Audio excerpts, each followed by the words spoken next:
ગુજરાતમાં ડ્રગ્સની હેરાફેરી પર કડક કાર્યવાહી કરતા એસએમસીએ એક નાઇજીરિયન મહિલાની 1.5 કરોડ રૂપિયાના કોકેન સાથે ધરપકડ કરી છે. આ મહિલાએ અગાઉ 10 થી 12 વખત મુંબઈથી ગુજરાતમાં કોકેનની દાણચોરી કરી હતી. પોલીસે આરોપી મહિલાની પૂછપરછ શરૂ કરી છે અને આ ડ્રગ નેટવર્ક સાથે સંકળાયેલા અન્ય લોકો સુધી પહોંચવાનો પ્રયાસ કરી રહી છે.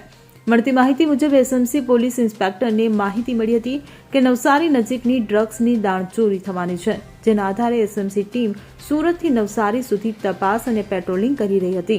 ટીમે નવસારી નજીક મહારાષ્ટ્રથી પસાર થતી એક કારને રોકી અને તેની તપાસ કરી, જેમાં એક નાઇજીરિયન મહિલા મુસાફરી કરી રહી હતી.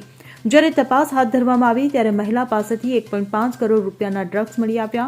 આ પછી પોલીસે મહિલાને કસ્ટડીમાં લીધી અને પૂછપરછ શરૂ કરી હતી. પોલીસ દ્વારા પૂછપરછ દરમિયાન મહિલાએ પોલીસને જણાવ્યું કે તે ઇલ્ડર નામના વ્યક્તિના નિર્દેશ પર કામ કરતી હતી અને મુંબઈમાં ઇમેન્યુઅલ પાસેથી કોકેન લઈને ગુજરાત જતી રહી હતી. આ પહેલા તે 10 થી 12 વખત ગુજરાતમાં કોકેન લાવી ચૂકી હતી. મોટાભાગની કોકેન ડિલિવરી નવસારી, પલસાણા, કડોદરા અને સુરતની આસપાસ થઈ હતી. આ વખતે પણ તે કડોદરામાં ડિલિવરી કરવાની હતી, પણ તે પહેલા જ પોલીસે તેને પકડી લીધી. પોલીસનું કહેવું છે કે ગુજરાતમાં કોકેન સરળતાથી મળતું નથી, તેની કિંમત ઘણી વધારે છે. Bureau report CN24 news.